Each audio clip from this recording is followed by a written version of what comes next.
Hi viewers, welcome to our channel. ప్రస్తుతం మనతో పాటు దామో బాలాజీ గారు సీనియర్ జర్నలిస్ట్ ఉన్నారు. వారితో ఒకసారి మాట్లాడదాం.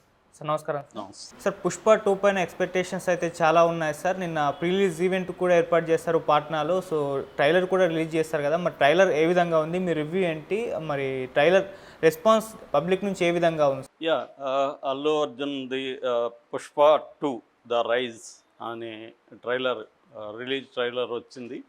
సో సినిమా రిలీజ్కి ముందు ఫైనల్ ట్రైలర్ ఇది.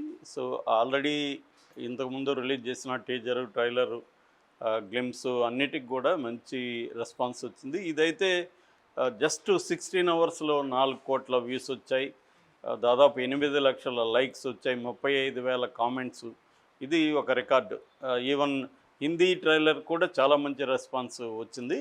సో ఇప్పుడు అసలు ఈ ట్రైలరు ఎలా ఉంది ఏంటి, అట్లాగే బీహార్లో జరిగిన ట్రైలర్ లాంచ్ ఈవెంట్ ఎట్లా జరిగింది, ఎందుకంటే అల్లు అర్జున్ కెరీర్లో ఫస్ట్ టైం తెలుగు రాష్ట్రాల్లో కాకుండా వేరే చోట చేయడం, అది కూడా నార్త్ ఇండియాలో బీహార్లో. అది కొంత రిస్క్ తీసుకొని ధైర్యం చేసి చేశారని చెప్పచ్చు.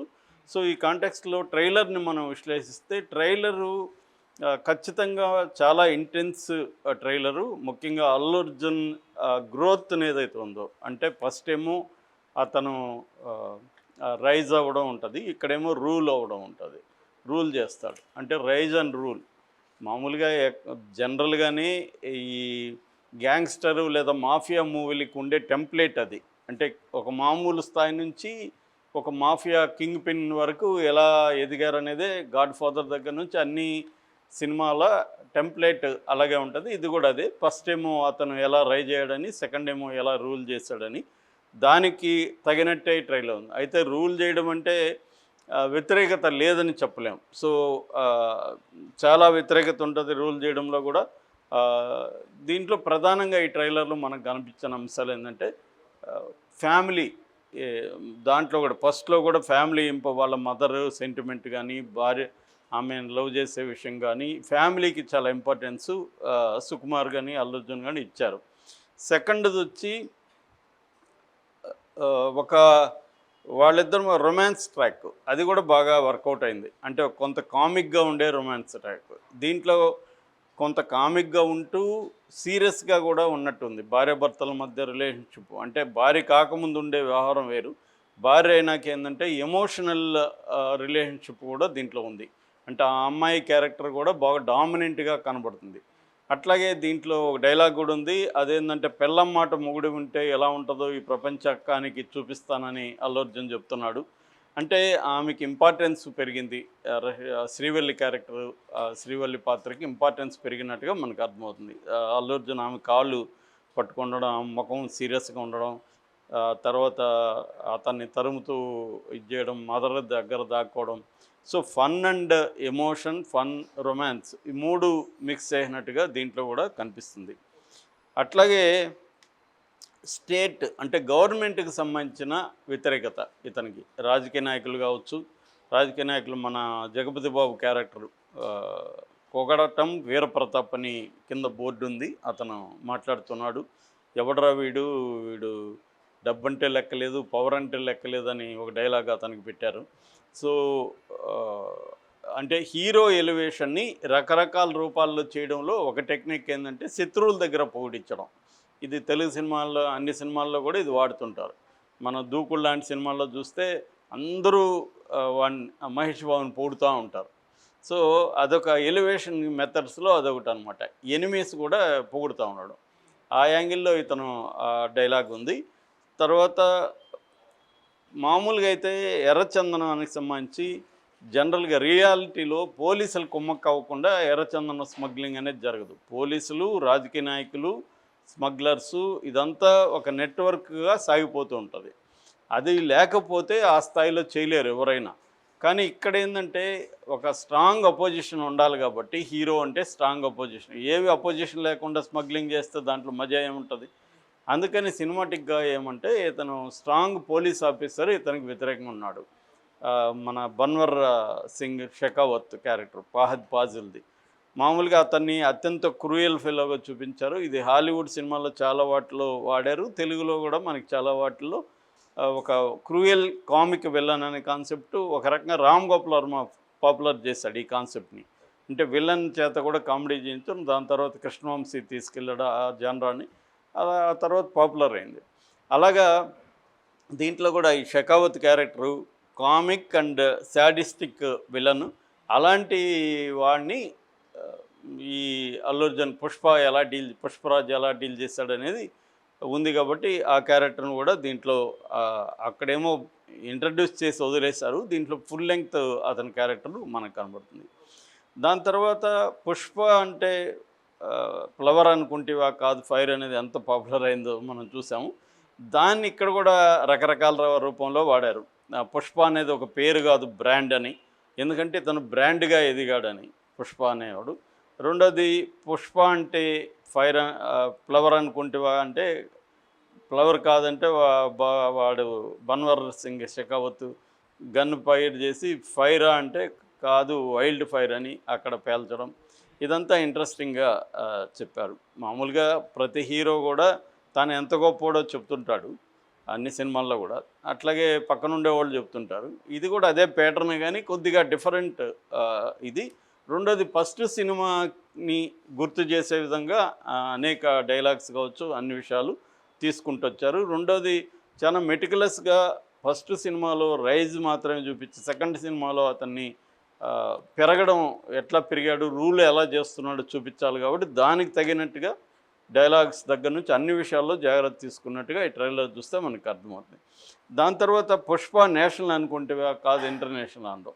అంటే ఇక్కడ పుష్ప అనేవాడు ఒక చిన్న తిరుపతి ఏరియాలో స్మగ్లర్గా స్టార్ట్ చేసి పాన్ ఇండియా వైపు వెళ్ళాడు. దానికోసమే హిందీ డైలాగ్ కూడా పెట్టారు, నామ్ చోటా హై లేకిన్ సౌండ్ బడా హై అని. అంటే వీడు పేరు చిన్నదే పుష్ప అంటే 2 అక్షరాలు, కానీ వీడు చేసే సౌండ్ పెద్దగానే ఉందని హిందీలో మాట్లాడడం, అక్కడ హిందీలో ఇతను హెలికాప్టర్లో దిగడం, ఇవన్నీ చూస్తే నేషనల్ లెవెల్లో స్మగ్లర్ ఎదిగాడు అనేది ఒకటి. అట్లాగే నేషనల్ అనుకుంటేవా ఇంటర్నేషనల్ అనడం. తర్వాత నాకు రావాల్సింది ఏదైనా నేను 7 కొండలైనా అది 7 సముద్రాలైనా దాటి నేను తెచ్చుకుంటానడం. దాంతో చైనా హార్బర్ అవన్నీ చూపించడం. సో చైనా సీన్లు కూడా దీంట్లో ఎక్కువ ఉన్నాయి. అంటే మామూలుగానే మనకి ఎర్రచందనం చైనాకి జపాన్కి ఇలాగా స్మగ్ల్ అవుతుంటుంది. సో ఇతను చైనా వరకు కూడా వెళ్తాడు, అక్కడ గ్యాంగ్స్టర్స్తో కూడా ఇతను ఫైట్ చేస్తాడు అనేది ఇక్కడ అర్థమవుతుంది. సో అవన్నీ కూడా ఇంట్రెస్టింగ్గా ఉండే అవకాశం ఉంది. ఎందుకంటే అది కత్తుల ట్రెడిషనల్ కత్తుల ఫైట్లు, అవి వాటితో ఎలా ఇతను డీల్ చేశాడు చైనా హార్బర్లో అనేది కూడా మనకు కనబడుతుంది. సో ఓవరాల్గా అదొకటి. రెండోది ఏంటంటే ఈ అరగుండుది ఒకటి బాగా పాపులర్ అయింది. ఎవరు ఈ అరగుండు అని కొంతమంది తను పవన్ కళ్యాణ్ కోసం ఇలా చేశారు, పట్టాలరావు పవన్ కళ్యాణ్ గుండు కొట్టించాడని, కావాలనే అల్లు అర్జున్ ఈ క్యారెక్టర్ని పెట్టాడు అని. సో దాని ఇది కూడా ఏంటంటే మనకు అర్థమయ్యేది, అతని పేరు జాలిరెడ్డి. సినిమాలో ఫస్ట్ దాంట్లో జాలిరెడ్డి ఉన్నాడు ఫస్ట్ పార్ట్లో. ఆ జాలిరెడ్డి అమ్మాయిని ట్రై చేస్తాడు పెళ్లి చేసుకుందామని, దాంతో అల్లు అర్జున్ దగ్గర తన్నులు తింటాడు. ఇప్పుడు అదే జాలిరెడ్డి గంగమ్మ జాతరలో ఈ వేషం వేశాడని, అరగుండు కొట్టుకొని చెప్పులు వేసుకొని వెళ్ళాడని. అంటే వాడు ఇంకా ఏదో కసి ఉంది కాబట్టి అతని ట్రాక్ ఒకటి వాడారు, అందుకని అతను అరగుండు పెట్టారని. అతను యాక్చువల్గా కన్నడలో మంచి హీరో అతను ధనంజయ్, అతను చేసిన పాత్ర అది అరగుండు పాత్ర. సో ఇక ఓవరాల్గా మనకి ఈ ట్రైలరు హైలీ ఇంటెన్స్ ఉంది, నేను చెప్పిన ఎలిమెంట్స్ ఉన్నాయి. దాని తర్వాత ఇంకొక ఎలిమెంట్ కూడా చెప్పాలి, అదేంటంటే ప్రజలకి ఇతను దగ్గర అవడం. అంటే ఒక మంచి స్మగ్లర్ అనమాట. స్మగ్లర్లలో అంటే తనే డబ్బు సంపాదించకుండా ప్రజలను కూడా ఇన్వాల్వ్ చేయడం, ప్రజలకు కూడా హెల్ప్ చేయడం. మనకి ఇదేంటంటే ఏ స్మగ్లర్కైనా ఇలాంటి స్మగ్లర్కి అవసరం ఉంటుంది, ప్రజల మద్దతు అవసరం ఉంటుందన్నమాట.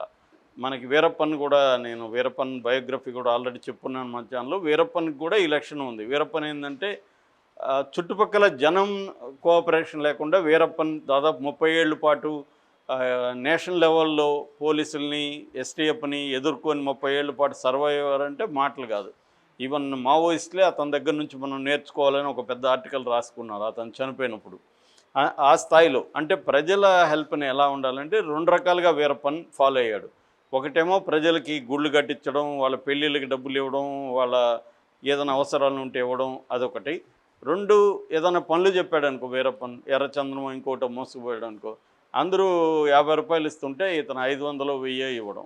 ఆ స్థాయి తేడా ఉంటుంది. అందువల్ల ఏమవుతుందంటే ఇతను ఏం చెప్పినా వాళ్ళు చేస్తారు. రెండోది వాళ్ళకి నమ్మకం ఉంటుంది. మూడోది ఇతను బెదిరించడం కూడా. వాళ్ళ భయం కూడా. అంటే భయము, ఆశ ఈ 2 కలిగించడం ద్వారా వీరప్పని కంట్రోల్ చేసుకున్నాడు. దీంట్లో కూడా అదే కనబడుతుంది. ఇక బీహారు మన ట్రైలర్ మీటింగ్‌కొస్తే వాళ్ళే షాక్ అయ్యారంట. అంత జనం వచ్చేసారు బీహార్‌లో. మామూలుగా వీళ్ళు అనుకోలేదు. పాట్నాలో పెట్టారు. గాంధీ మైదాన్ అనే ఒక దీంట్లో గ్రౌండ్‌లో. వీళ్ళు ఇంత జనం వస్తారనుకోలేదు. పెద్ద ఎత్తున జనం వచ్చేసారు. అక్కడ ఆల్రెడీ 'అనిమల్' ద్వారా రష్మిక మందన్న కూడా పాపులర్. అల్లు అర్జున్ సినిమాలంతా వాళ్ళకి ఆల్రెడీ తెలుసు అనమాట. వాళ్ళకి ఫేవరెట్ హీరోల్లో అల్లు అర్జున్ ఒకడు. ఎందుకంటే హిందీ బెల్ట్లు ఏమవుతుందంటే హిందీలో మాస్ సినిమాల ప్రొడక్షన్ అనేది లాంగ్ బ్యాక్ 20 ఏళ్ళకు ముందుగా ఆగిపోయింది. వాళ్ళు అర్బన్ ఓరియంటెడ్ సినిమాలు ఎక్కువ తీస్తున్నారు. మాస్ సినిమాల్లో కూడా తేడా వచ్చేసింది. మన కైండ్ ఆఫ్ మాస్ సినిమాలు వాళ్ళకి లేవు. దాంతో ఏమైందంటే కానీ మాస్ ఉన్నారు వాళ్ళకి. బీహారు, ఉత్తరప్రదేశ్, రాజస్థాను, ఉత్తరాఖండ్ ఈ రాష్ట్రాల్లో విపరీతమైన మాస్ ఉన్నారు. ఈ మాస్కి క్యాటరింగ్ చేసే సినిమాలు ఆగిపోవడంతో అక్కడ భోజ్పురి సినిమా ఎవాల్వ్ అయింది. అందుకని భోజ్పురిలో మన రాఘవేంద్రరావు సినిమాలు ఇవన్నీ కూడా అక్కడ ఇదవడం, మన నగ్మా, రంభా వీళ్ళంతా సూపర్ స్టార్లు అయిపోవడం అక్కడ. ఇవన్నీ ఎందుకు జరిగాయంటే వాళ్ళకి ఆ కైండ్ ఆఫ్ క్యాటరింగ్ లేదు. భోజ్పురికి మామూలుగా లిపి ఉండదు, అది స్పోకన్ లాంగ్వేజ్. బట్ ప్రపంచవ్యాప్తంగా 20 కోట్ల మంది భోజ్పురి మాట్లాడే వాళ్ళు ఉన్నారు. అందుకని భోజ్పురి దీంట్లో ఇది అయింది. ఆ తర్వాత సౌత్ ఇండియన్ సినిమాలు డబ్ చేసి అక్కడ రిలీజ్ చేయడం మొదలుపెట్టారు. అందుకనే మన కొంతమందికి అల్లు అర్జున్కి కావచ్చు, ఇంకొంతమందికి అక్కడ విపరీతమైన మార్కెట్ ఉంది. నేను బాంబేలో ఒక 6-7 ఏళ్ళకు ముందు వెళ్ళినప్పుడు మా ఫ్రెండ్ ఎక్కడికో ఒక చిన్న ఏరియాకి తీసుకెళ్తే అక్కడ లోపల ఇండ్లు ఉంటే ఆ ఇండ్లల్లో 3 చిన్న థియేటర్లు, అంటే 10 మంది 20 మంది పట్టేవి రూముల్లో స్క్రీన్లు పెట్టి వేస్తున్నారు. ఆ మూడిట్లో కూడా చిరంజీవి సినిమాలు, అల్లు అర్జున్వి వెళ్తున్నాయి. ఏంటిది అని అడిగితే అవును సార్ వీళ్ళవే ఎక్కువ చూస్తున్నారని చెప్తున్నారు అక్కడ. సో ఆ స్థాయిలో మనోళ్ళు అక్కడ పాపులర్. అందుకని పుష్ప 2 కూడా కరెక్ట్గా ఆడియన్స్కి కనెక్ట్ అవుతుంది కాబట్టి బీహార్లో తెలివిగా పెట్టారు. డైలాగ్ కూడా అక్కడ హిందీలో మాట్లాడాడు. పుష్ప కభీ జుకేంగా నహీ, అంటే జుకేంగా నహీ అంటే ఎవరికి బెండ్గాడు పుష్ప, లేకిన్ పెహ్లీ బార్ ఆప్కే ప్యార్ కే లియే జుకేంగా. సో ఫస్ట్ టైం మీ ప్రేమ కోసం నేను బెండ్ అవుతున్నాను అని చెప్పడం, దాంతో